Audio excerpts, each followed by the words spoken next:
Commanders hire Dan Quinn to match with their new general manager, Adam Peters, to lead this franchise into the future. The way that we live is not for everybody, okay? It's not, all right? Because we're going to run and put our bodies on people in a violent manner. Whether the team is giving us the highest of highs or the bluest of blues, we'll cover it all here on Commanders Nightly News. I, of course, am your host, Louie T. Thank you for joining me. Let's get to tonight's lead story. So it kind of felt like a foregone conclusion. A lot of people are just relegating the Commanders to the wild card after 2 straight losses and that big showdown with the Eagles going the way of the Eagles, dropping to the Commanders to 7-4. Eagles improving at 8-2, winners of 6 straight. Looks like the Eagles are going to cruise to another NFC East championship. Not so fast, my friends. I told you that there was still a path to winning the East for the Washington Commanders, and I'm going to explain to you how that can be achieved. Now, it's one game at a time. And before we can start worrying about what the Eagles need to do in order for us to get back into this thing, we got to take care of our own business. And it starts with us winning each of the final 6 games of the season. I talked about this prior to the Eagles game on Thursday Night Football, that I felt like the Commanders could win the final 6 games of the season, no matter what happened on Thursday Night Football. That includes beating the Eagles the next time that we see them, right? Now, I think with that loss to the Eagles, the number 1 seed in the conference is no longer in play. I think that was the thing that was lost on Thursday night. The Eagles still have a legitimate shot at getting the number 1 seed in the NFC and having all roads to the Super Bowl go through Philadelphia. We lost that right when we lost to the Eagles on Thursday Night Football. That's what we lost on Thursday night. But we did not lose the right to win this division, and I'm going to explain that right now. So let's talk about how the Commanders can somehow get their hands on the NFC East title, which just 2 weeks ago felt like a real reality. I'm going to tell you why it still is. So there are a number of tiebreaker situations that come into play should the Commanders and the Eagles finish with the same record. Now, again, what we also did in losing that game on Thursday Night Football was we took the control out of our hands completely, okay? Now we need outside help in order to achieve the goal of winning the division. So we'll talk about that in a second, but let's first focus on us. We've got 6 games remaining this season, okay? We need to win all 6 of them. One at a time. Cowboys are up next. It's Dallas week. We're going to talk about the Cowboys starting tomorrow, but we're going to talk about the Cowboys specifically on the Commanders Kings show. I'll give you a little bit more information on that a little bit later on in the show, but it is Dallas week. So we have to take care of business. It's a big one. It's in the division, and the Cowboys have to be swept, right? Just like we swept the Giants, we got to break out the brooms for the Cowboys, and we're going to have to find a way to get the Eagles the second time around. But before we worry about any of that stuff, got to beat Dallas once. Can't beat them twice if you don't beat them once first, right? So then you have to beat the Tennessee Titans, then you go on your bye, and then we'll go from there, right? Let's focus on the task at hand first. Let's not get too ahead of ourselves, right? Let's just focus on Dallas, one game at a time, take care of them, and then we can talk about the Tennessee Titans thereafter, right? But let's just assume that the Commanders win all of their games. That's what it's going to take for us to win this division. We've lost the right to just win out and win the division on our own. We need help. Now, let's take a look at the Eagles' schedule, because that's going to also play a big factor in this, right? So the Eagles are 8-2. They've already had their bye week. The Commanders are 7-4. We have not had our bye week yet, right? So assuming that we win all 6 of our final remaining games, that would put us at 13-4, okay? That's what it's going to take to win this division, I believe, 13-4. I don't see the Eagles losing more than 2 games the remainder of the season. Now, they could lose 3 games if they lose to both the Ravens and the Steelers, and then they lose to us as well. Then we could just win the division outright. However, they're going to beat one of those 2 teams. I think they're going to beat the Steelers. Now, on the road at Baltimore, I think they can lose that football game. That's a winnable game for Philadelphia, however, right? The Ravens are not invincible, but Lamar Jackson seems to be against the NFC. He's 23-1, I believe, against the NFC. So we'll see what happens in that game. But this is the remaining schedule for the Eagles. They're on the road at L.A. on Sunday Night Football in week number 12. They should win that game. They're better than the Rams, and I don't trust Matthew Stafford to beat an Eagles football team playing the kind of football they're playing right now. The following week, they're on the road at Baltimore. That's the game that I think they're going to lose. If they win that game, I don't know if they lose another game this season unless we beat them, right? So that's the one that I'm circling on the calendar and saying, hey, that's the one they need to lose, and then we got to take care of business, right? They have the Panthers after that. You know they're going to win that game. They got the Steelers after that at home. That's a battle of Pennsylvania. Steelers fans are going to infiltrate their stadium just like they did ours, and that's right up the street for them, obviously. So that's going to be a 60-40 split, Eagles fans to Steelers fans. And with the way they're playing right now, if they're healthy, by the time they get to that game, that could be a tough one on the slate for them as well. But I think they're the better team between the two of them, and I think they're going to beat the Pittsburgh Steelers. But we'll see, right? Then there's our game, right? Again, I'm hoping that's for the division right there. You know, if things go the way we need them to go, with them losing at least one game, if they lose more than one, great. That's even better. But if they lose one game and we have won every game to that point, then we have a chance to then tie them, right, with a victory over them at home 3 days before Christmas. Then they finish up with the Dallas Cowboys. We finish up, then they finish up with this is missing one game. Then they finish up with the Giants. Okay, so that's not shown here. But we finish up the season with Dallas. They finish up the season with the Giants. So they have the Cowboys at home, week 17, and then they have the Giants at home, week 18. So they're going to win those two games. So again, the 3 games that they can lose are at Baltimore, home for the Steelers, at the Commanders. Those are the 3 out of their 7 games that they could lose to the Rams, theoretically speaking, but they're not going to. Okay. So let's just assume that they lose to the Ravens and they lose to the Commanders. And that's how they end up at 13-4, and both teams are tied. Now, again, if they lose to the Ravens, Steelers, and the Commanders, they end up 12-5. We win out. We're 13-4. We win the division. Boom. It's done, right? But don't hold your breath on that taking place. Okay? Don't hold your breath on that. Or they lose to the Rams or something crazy happens. Stranger things have happened, but again, with the way they're playing right now, can't see them losing to the Rams. Think they're better than the Steelers. And again, the Ravens and the Commanders look like the 2 games. They're both on the road where I think they could have a struggle, right? So let's just assume that they lose to the Ravens, lose to the Commanders. They're 13-4. We win out. We're 13-4. This is how we can get to the division crown. All right. So here's how you break a tie within the division. You start with the first tiebreaker, which is head-to-head. Well, if we split, then obviously you go to the next tiebreaker because we both be 1-1 versus each other in the division this season. So then the next thing you would go to is the win-loss tied percentage in games played within the division. Well, if we both sweep Dallas and the Giants and we split our season series 1-1, both of us would be 5-1 in the division. So again, no advantage either way. So you go to the next tiebreaker. The third tiebreaker is win-loss tied percentage in common games. So we need them to lose to either, like them losing to the Rams only helps us if they lose 5 games this season and we lose 4, right? It doesn't help us if we finish tied, okay? Because we don't play the Rams. That's not a common opponent. We need them to lose to either the Ravens or the Steelers, or both, preferably both. But we need them to lose to one of them because we both played those 2 teams. So if they just, for the sake of the argument that I've already made, let's say they lose to the Ravens, right?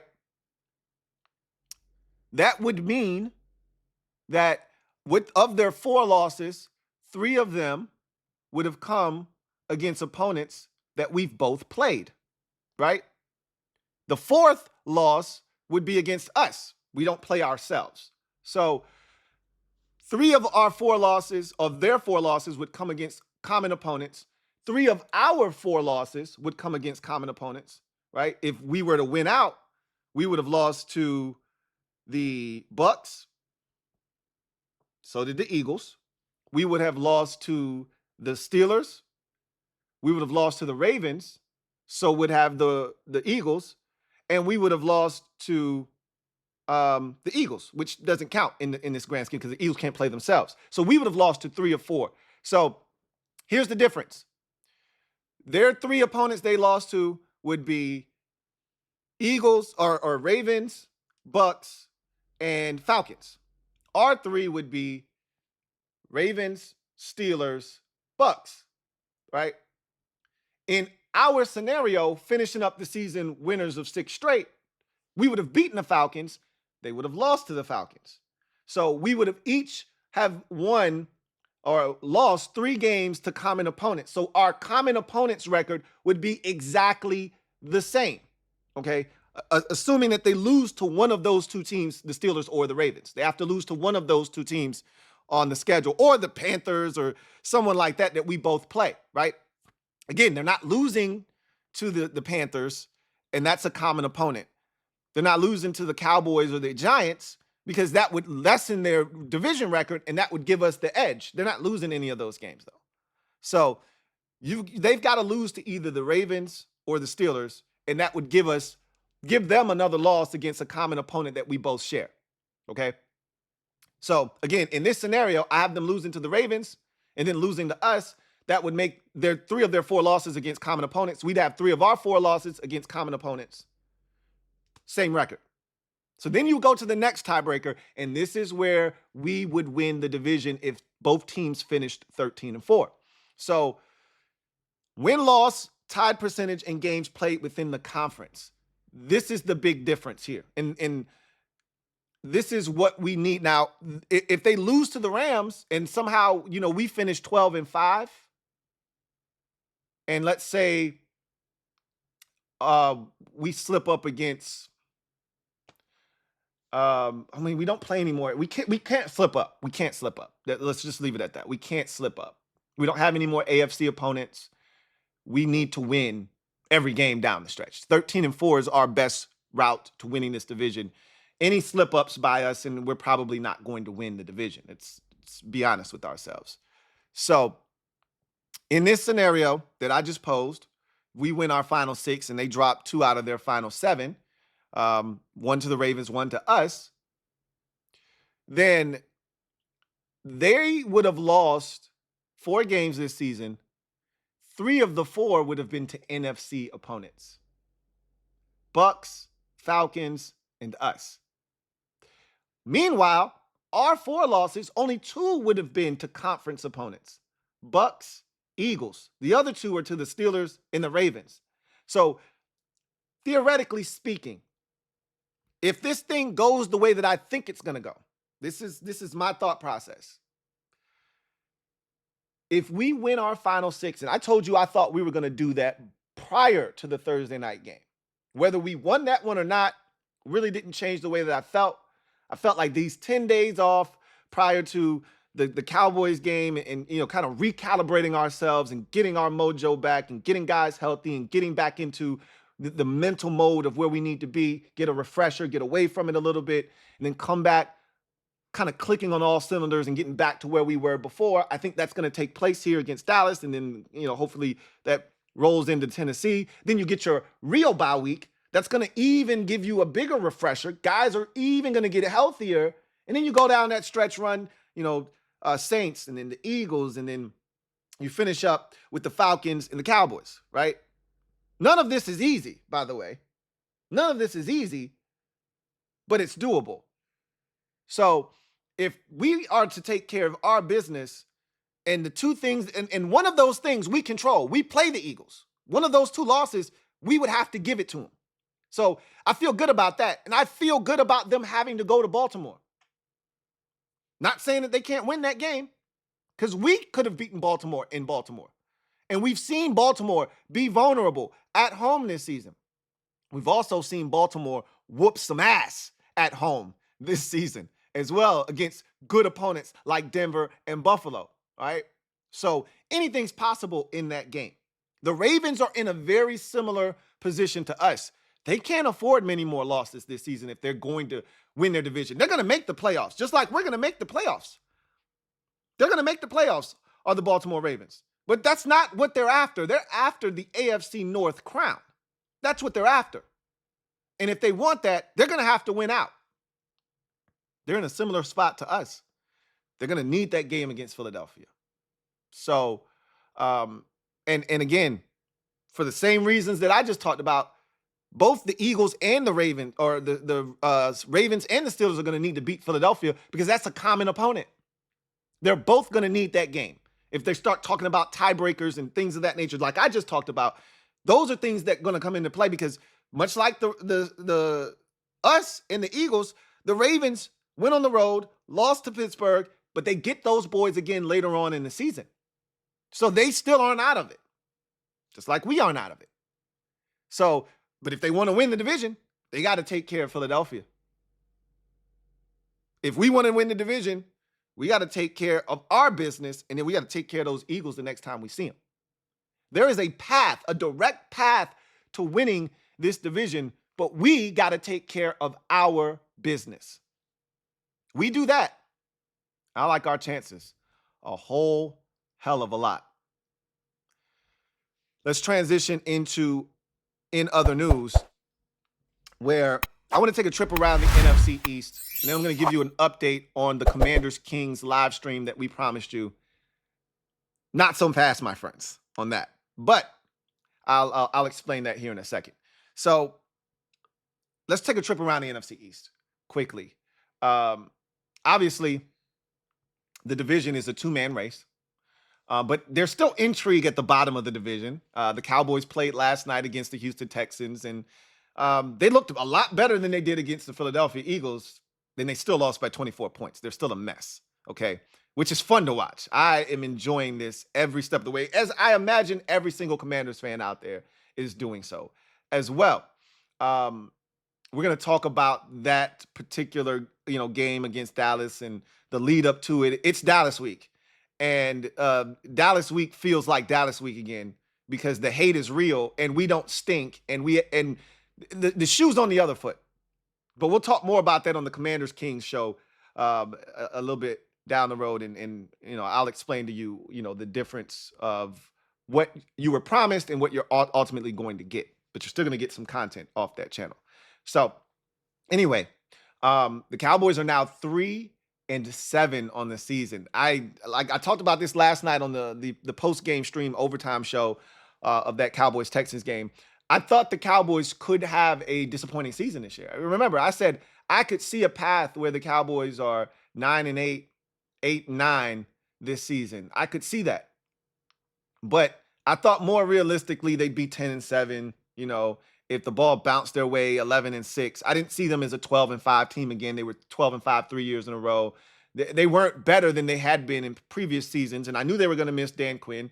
And they've had a slew of injuries, which no one could have accounted for. But even without those injuries, they were struggling on defense before the injuries took place. Now, could they have gotten better? Sure. The Eagles started out rough on defense, and look where they are now. They've gotten exponentially better. So they could have gotten better had the injuries not taken effect, but they were struggling, period. Offensively, they've been struggling. They didn't make enough moves in the offseason. They thought they went all in, didn't do anything at running back, didn't do anything to help stop the run at defensive tackle. They were still the same Dallas Cowboys, if you ask me, but worse in terms of their personnel.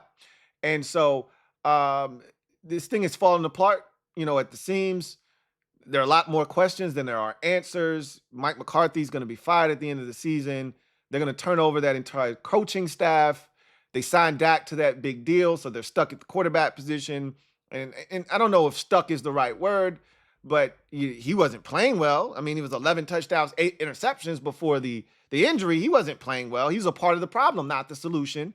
And so it's going to be interesting to see what this offseason looks like for the Dallas Cowboys.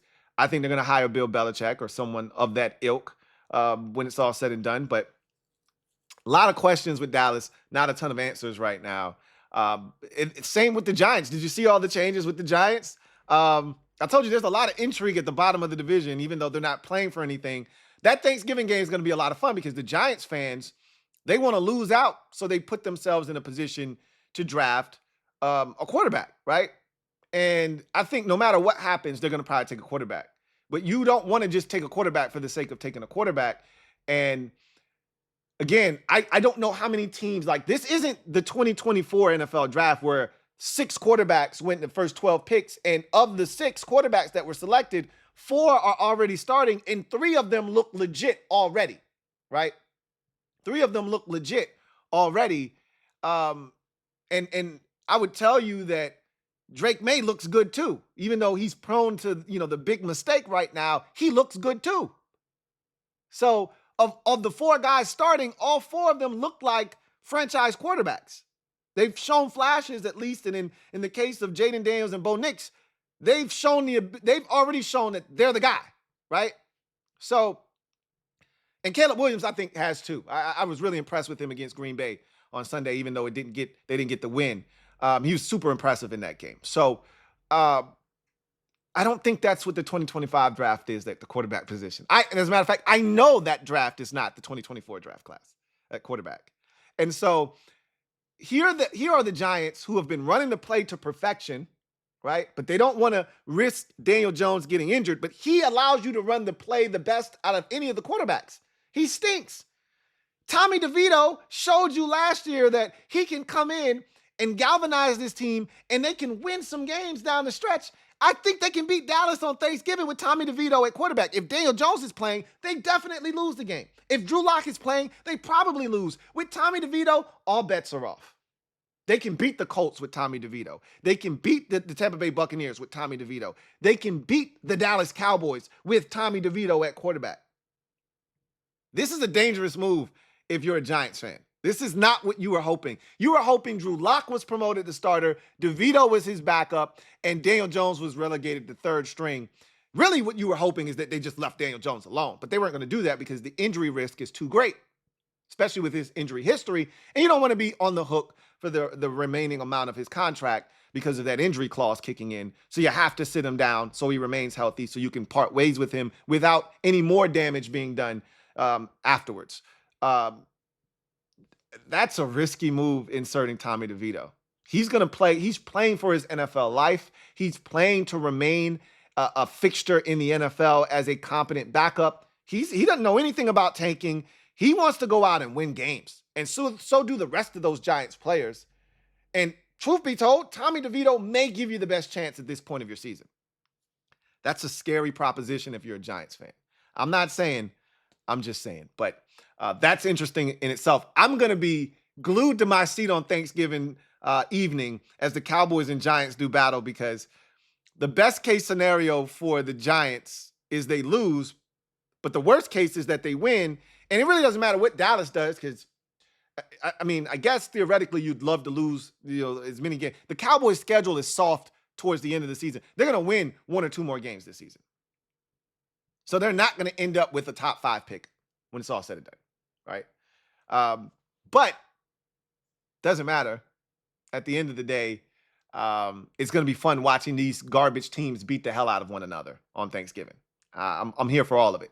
And then there's the matter of the Eagles and the Commanders. So obviously, you know where we sit. We're at 7-4. We're in second place. We got a big one this week coming up against Dallas. Got to have it at home. This is one of those we need to right the ship games. A lot of people are saying this is a get right game.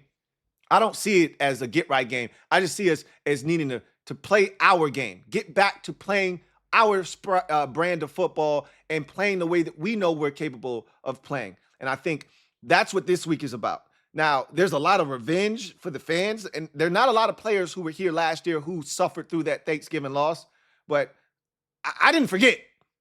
I didn't forget. And we're going to talk about that as this week progresses. We're going to talk about it on the Commanders Kings show this week. I didn't forget. So I want this to be a royal ass whooping. They're down, and I want to kick the shit out of them while they're down multiple times, right? But we'll talk about that as the week progresses. But that's what lies ahead of the Commanders this week is a date with the Dallas Cowboys for the first time this season. Meanwhile, for the Philadelphia Eagles, who have won 6 in a row, who sit atop the NFC East at 8-2, a full game and a half ahead of the Commanders now, take their talents to L.A. to take on the Los Angeles Rams. They played the Rams last year, very close contest last season, but they were able to prevail late. Were able to score in the second half, and then had a long drive at the end of the game to put it away. So this is a Rams team that has played the Eagles close in the past, but I'll say this. Matthew Stafford played a lot better against the Patriots, but the week before against the Dolphins, he struggled. Which Matthew Stafford are you going to get? The one that lit up the Minnesota Vikings and had an upset victory a month ago? The one that lit up the Patriots this past week, 4 touchdown passes, and led the Rams to a 28-22 victory? Or the one that showed up last week on a Monday night against the Dolphins that was putrid and didn't score a single touchdown and they lost the game 23-15? Which Matthew Stafford shows up? Don't know. With the way the Eagles are playing defensively, I'd guess the latter, right? Not the former, but the latter. But if the former shows up, the one that just lit up the Patriots and lit up the Vikings when they were one of the hottest teams in football, they got a shot to win in that game. We'll see what happens. We'll see what happens there. But my money's on the Eagles to take care of business and improve to 9-2 and make it 7 straight. But stranger things have happened, right? Just like we got to take care of business, they got to take care of business. We'll see what happens. As far as the Commanders Kings, you were promised a stream tonight at 8 live, and that's my bad, my fault. I did not turn on the live capability in enough time. Apparently, I don't know how I missed this. I don't remember having to do this on my previous channels, but I also wasn't going live immediately on my previous channels, so that's probably why it didn't dawn on me. But this one, we were jumping right out of the gate and going live. Unfortunately, I didn't turn on the live capability. I didn't enable it, and so it's a 24-hour process. Because I didn't enable it soon enough, it's not going to be ready until tomorrow, but that doesn't fit into our schedules. We all were prepared to go live tonight at 8. Tomorrow doesn't work for any of us. So, in effect, we had to pivot, and what you're going to get is an upload, which is perfectly fine. Same great content, just not in a live format. We will resume the live streams, or we will start the live streams next week, but you will get an upload. So make sure you check that out. Watch it start to finish. We need the watch time on the channel. And so that actually might work in our benefit. It'll actually probably benefit us that we're uploading this video instead of going live. But that's nor here nor there. The bottom line is check out the video, like it. If you haven't subscribed to the channel already, subscribe. Rico, Rio, Ed, and myself will be chopping it up, talking about various topics to include, but not limited to, this division, Cowboys week. All right, it's Dallas week. And then, is the rookie of the year in the bag for Jaden Daniels? Bo Nix says not so fast, my friends. So we'll be talking about all of those things and more on the show tonight. So make sure you stop by. The upload will probably be somewhere around that 10 o'clock hour or so tonight. So check it out.